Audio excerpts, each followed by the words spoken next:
Ladies and gentlemen, while we have pulled together during the crisis, the impact of pandemic has exposed very significant weaknesses in the structure of the society. The truth of structural racism and discrimination has been revealed. BAPIO over the years has always stood for equality, diversity and inclusion, but also challenged the establishment for unfair practices. This time, the impact of COVID on the ethnic population, as well as the Black Lives Matter event, seems to have touched the conscience of the nation. There appears to be willingness to change the structure for better equality. We need to take advantage of this. We have always taken positive actions. Let me give you some examples of our recent actions.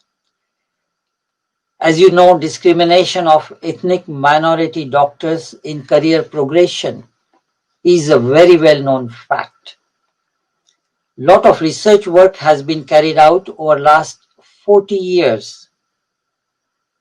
Our judicial review against the RCGP and GMC for differential pass rates in CSA exam had jolted the GMC and the Royal Colleges. However, nothing has changed in real life. BAPIO has decided to take proactive action. We have launched a project called Bridging the Gap. This one-year-long project will look at current evidence, have several workshops with experts, stakeholders, and grassroots clinicians. Friends, at the moment, there are over 70 of our members are working on this project.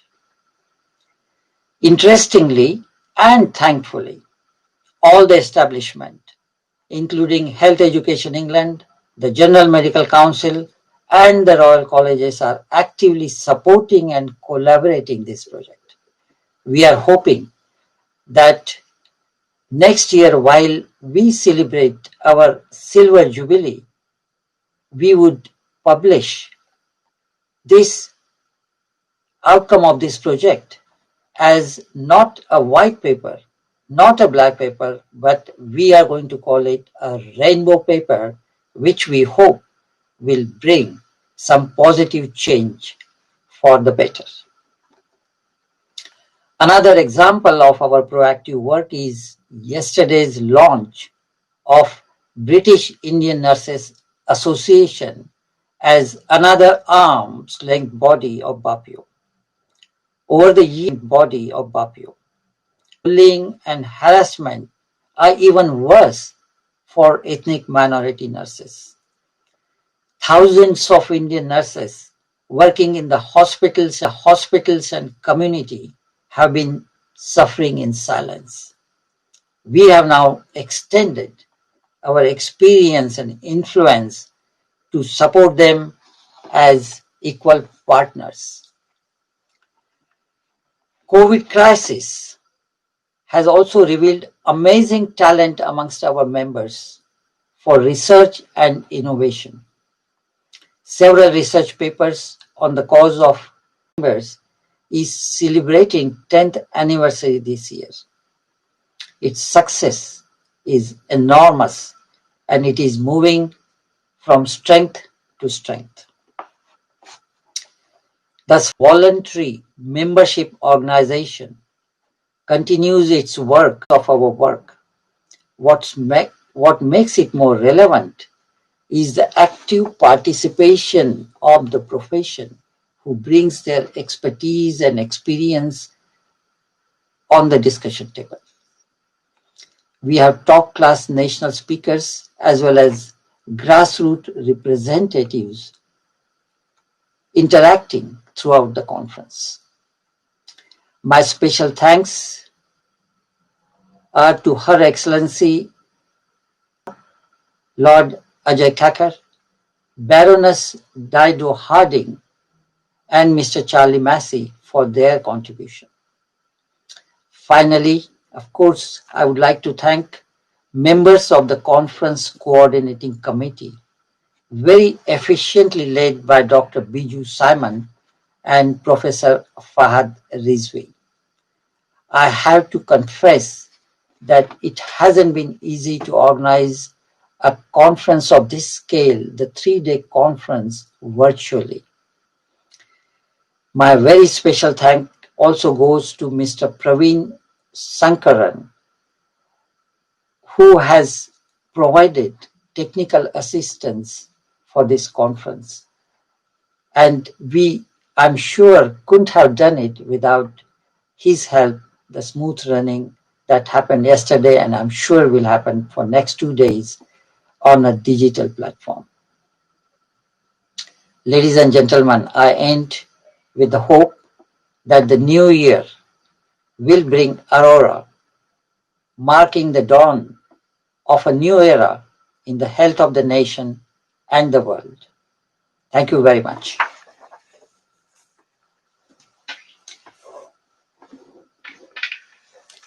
Ladies and gentlemen, we are now going to launch the conference officially. We of lighting the lamp, which is basically bringing in knowledge, light of knowledge in the darkness of ignorance. I think it's relevant probably this year for me to say that it will bring light and health in the darkness caused by the pandemic of COVID. Ladies and gentlemen, I invite my colleagues to come with their candles, and we will light the candles.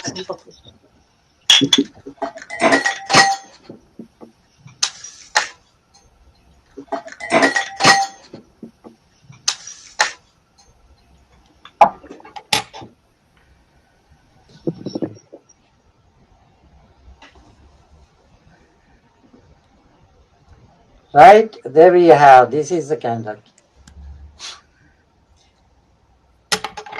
I now declare the conference officially launched. I'm glad that Lord Kakkar also has got a candle. Thank you very much. That's brilliant. Thanks my executive committee and other members for lighting the lamp. We now move on with the program. I'm delighted that Her Excellency, the Indian High Commissioner, Mrs. Gayatri Isar Kumar, will be joining us or is joining us uh, to give us inaugural speech for the conference. I'm really pleased that we had excellent meeting with the new High Commissioner a couple of weeks ago. She is amazingly supportive. She is proactive. She has wide way of thinking, and I'm sure she will continue to improve the relationship between India as well as India and UK. Ladies and gentlemen, I now invite. And gentlemen, at the outset, I thank you for the invitation to the High Commissioner to attend this important conference, and actually express her apologies to all of you that she is unable to join because of a pressing engagement which just came up. And I have been associated with BAPIO for the last 2 years since I am here. And I always considered it as my privilege to participate in this conference. Last year also I attended this conference when we had this conference in person in a place near the Heathrow Airport, and I was present there amongst you, and I appreciate lots of help we got from you, and the people who have now gone back to India, they will ever be thankful, because it was an unprecedented situation in which all these people were caught. Some of them were elderly people, they were having some medical conditions, so on and so forth. But each and every one was taken care of by all of you. So my I thank you with my folded hands. And my folded hands. There were about 250 doctors who had come here for this exam, and they suddenly found themselves stranded when the flights were closed. And there were other Indian citizens, as I mentioned, they were all stranded. They needed food, medical help, and so on and so forth. But High Commission could only provide food or accommodation, but medical help only you people could provide. So it was a great gesture, and it selfless service, because in that you would all know that during that period it was very difficult to even get in touch with the doctors, and NHS services were almost collapsed. Now the situation is better, and I also take this opportunity to congratulate you uh, to all for your initiative to prepare and present on the contribution of Indian origin professionals and healthcare workers. We have with BAPIO prepared that exhibition and that publication. I hope we wanted it to present it to the people long back, but special service to the BAPIO members. And now Madam Gayatri Kumar has set up a dedicated helpline for the BAPIO members. Any service which you need, you please drop an email to my colleague, Mr. Rohit Vadhwana, Mr. Out of Term. So that special helpline our High Commissioner has set up. And now we all know that the COVID-19 has brought to the center stage the need for more and more collaboration between all stakeholders on the healthcare sector. And India and UK we are both committed to cooperate in the healthcare. And we see that different types of collaborations and the programs are coming up. We are collaborating in the development of COVID vaccine, and that vaccine is at advanced stages, as you all know. And we have also set up a joint working group on health. We had several meetings between India UK mechanisms virtually. We had JETCO meeting, we had this economic and financial dialogue recently. So the cooperation is going on, and healthcare is now taking a central stage. You all know perhaps that India also helped the UK a lot by providing APIs for paracetamol. We supplied HCQS to the UK, then we supplied PPE kits. So this cooperation is now strengthening, and this will remain very important for the two countries. And even like now, we are having virtual India UK healthcare conferences, meetings, discussions to take this bilateral cooperation in the healthcare forward. And the call of the time is that our two countries need to identify complementarity. The call of the time is that our two countries between our two countries, and we should catalyze mergers, acquisitions, and move forward. These significant measures are required to also to protect jobs, improve sustainability of business, and promote long-term value addition. And I know that BAPIO is also present in India in a big way, and you are involved in training, education, and charity work in many parts of India. I appreciate your successful joint project with Health Education England in improving the standards of training for nurses in West Bengal in association with the West Bengal government and all leading psychiatric institutes. And I appreciate and I thank you for appointing Honorable Dr. Harshvardhan Sahab, the Union Health Minister of India, on the board of the Center for Innovation and Biodesign. And we at the High Commission are always happy to work with BAPIO. And I wish the conference every success. Thank you.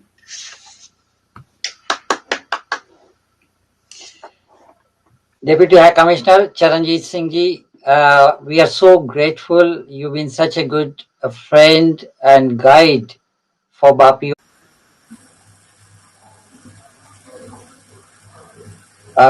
It was all uploaded.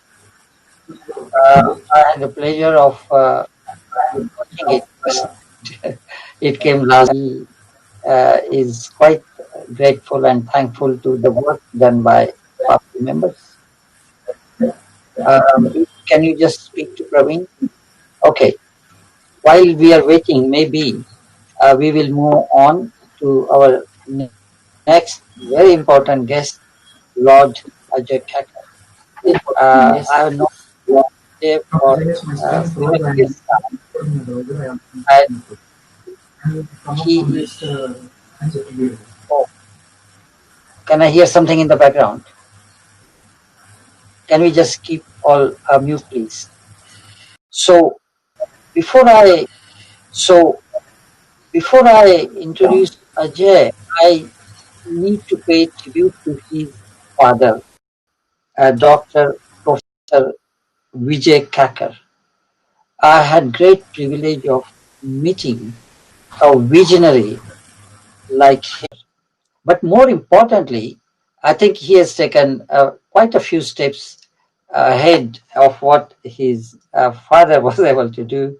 Lord Ajay Kakar, uh, as a politician, he is a reformer, and his hands are in so many different pies. I don't know how he manages to cope with all that.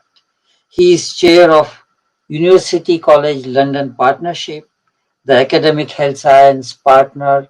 He is, of course, the Lord and in House of Lords, and several research activities, and running the research institute founded by his father. Ajay, it's a great pleasure for me, and it's actually honored to see you joining at the inauguration of this year's annual conference. Of course, you've been present in our past conferences as well, and I feel very proud that you are also winner of BAPIO Award for Professional Excellence. BAPIO Award present to you, Lord Honorable Ajay Khakar. Thank you. Well, Mr. President, Mr. Chairman, Your Excellency, Deputy High Commissioner, thank you, Mr. President, for those very kind words. The National Health Service has been pivotal in the delivery of healthcare and creating a system of equity with regard to access to healthcare that represents much more than what it does for the health of every citizen in the country. That social bond between us all that represents at its heart the values of the United Kingdom. But in recognising the importance of the contribution of doctors and nurses and other healthcare professionals of Indian origin, we should also recognise that the journey has been one characterised by substantial hardship.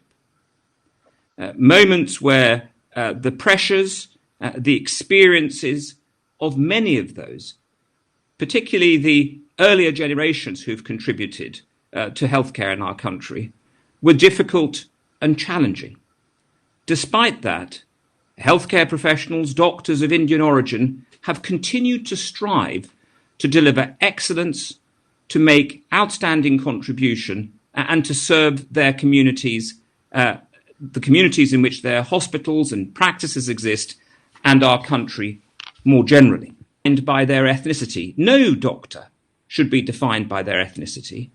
We are defined by the fact that we are dutiful, serving clinicians who perform our duties to the highest standards of excellence.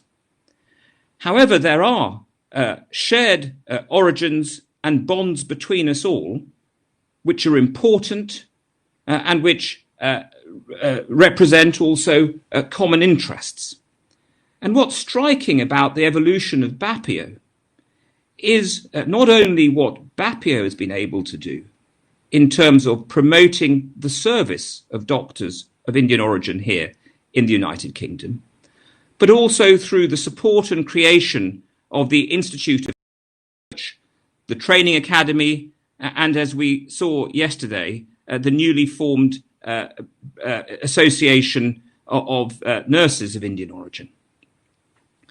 This is vitally important because it demonstrates the maturity of the organisation, a recognition that for doctors, physicians of Indian origin, to make their full contribution, a vital contribution, bearing in mind the hugely important role we play and the large number of doctors of Indian origin who serve in the NHS, that to make that contribution fully, we need to participate fully, contribute to all elements of the healthcare ecosystem, and be in a position to provide the kind of leadership that the expertise, the values, the determination, the commitment, and the willingness, the determination, the commitment, and the willingness to sacrifice that are represented amongst the Indian doctor community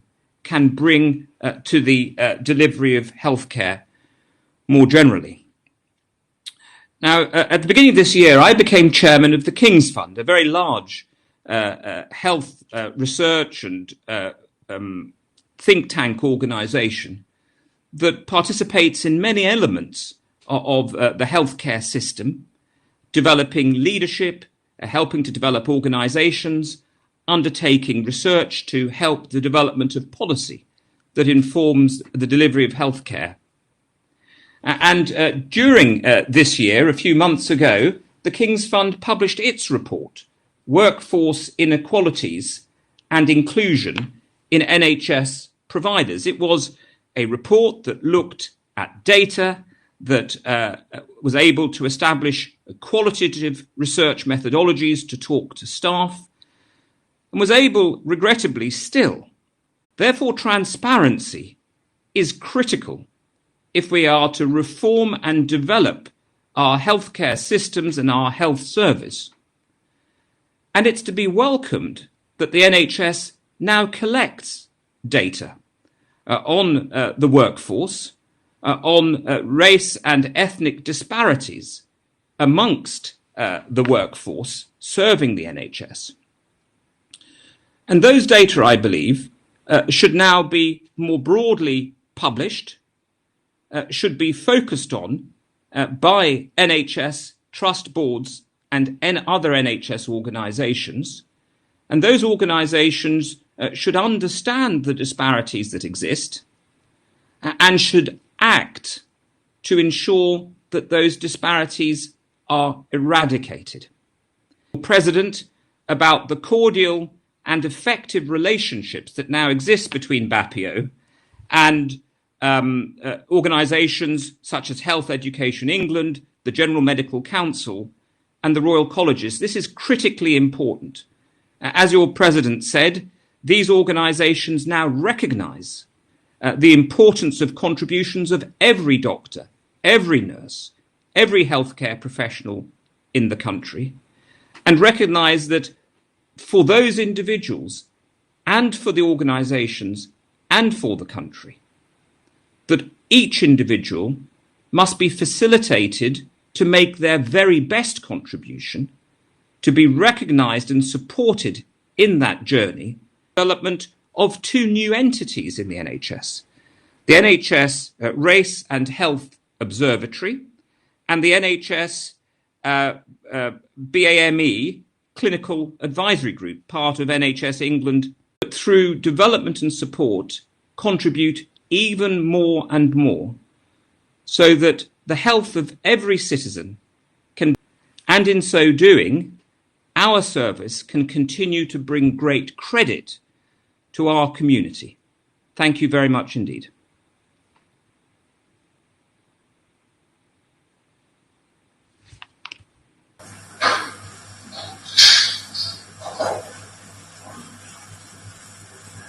Ramesh, you're mute. Dr. Mehta, you're on mute. Ramesh, you're mute. Dr. Mehta, you're on mute. Dr. Eckert, thank you very much. That's absolutely brilliant. Your ongoing support to BAPIO is so much appreciated. You mentioned transparency. I think it's very interesting. You said sunlight and the electric light. So transparency, how important it is, and so on. So I hope that we will be able to maintain the direct contact with you on ongoing basis and continue to get your support for what we believe are activities which are beneficial not only to our doctors but in long run it is the talent which is appropriately used for the nation. It is the talent for the nation, not just for the doctors. So once again, grateful thanks for joining us, and we will keep in touch. I understand that the message from the Secretary of State for Health is now available. So if we go ahead with that message, please.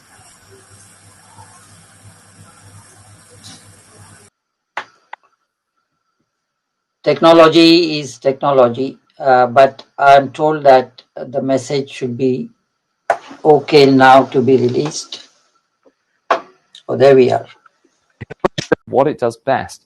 And yesterday's launch of the British Indian Nurses Association is a wonderful example of that. And I hope that that goes on to grow and grow. Your new group representing Indian nurses working in the UK will, I know, be a formidable champion for the staff who we truly value.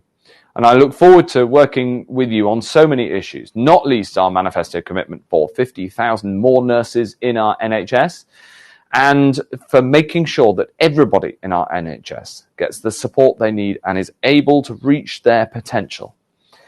Now, news of a potential vaccine for coronavirus has raised our hopes and lifted our sights, but for all of us working to overcome this unprecedented set of challenges, we know that progress will be the result of incredible hard work this winter.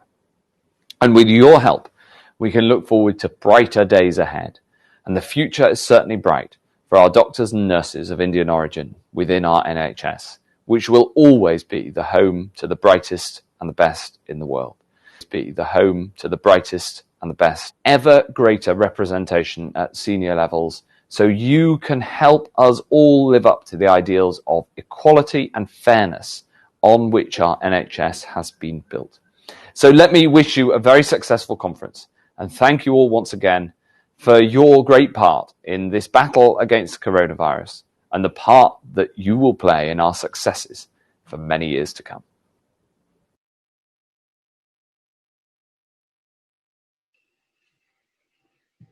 Dr. Mehta, your mic, please. That was a very nice message from the Secretary of State. I must say I'm grateful, Mr. Matt Hancock. You've been very kind. In spite of your busy schedule, you managed to send us a recorded message. But more importantly, the pledge that you have just mentioned, that you will support the talent and the doctors of ethnic minority origin to come to the top of management levels. The white pigs need to be little colored pigs, and your pledge for that is much appreciated. Thank you very much. On that note, ladies and gentlemen, the inaugural function is over now, and we will move to the conference session 1, very appropriately named Circum-COVID. Is the COVID day, and we move on with Circum-COVID. We got top class speakers, so enjoy the conference. Remember, I forget, please. Too. And also, please do you remember that there's a quilter session as well, who are our sponsors. So do please go there, which is in your booth session, I'm pretty sure. Thank you very much, everyone. And thank you very much to Deputy High Commissioner Charanjit and Lord Kakkar, and of course Matt Hancock. Thank you, Ramesh, for letting me indulge in this. And of course, Viju, your team, fantastic. Let's get on with it. Terrific.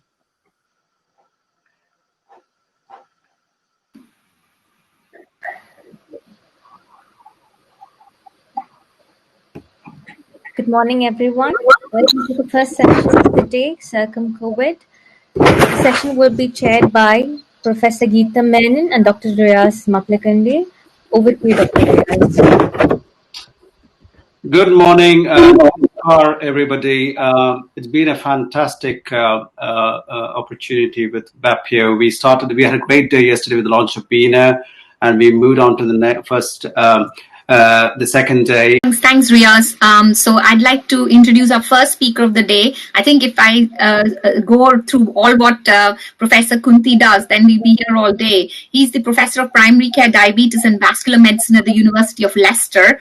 And he's also the Director of the UK NIHR in Applied Research Collaborations East Midlands and Director of the Real BME Health. And he is actually going to talk to us about the impact of COVID on the British Asian community. So over to you, Professor. Thank you very much for the kind introductions, Professor Menon. Thank you to BAPIO and everyone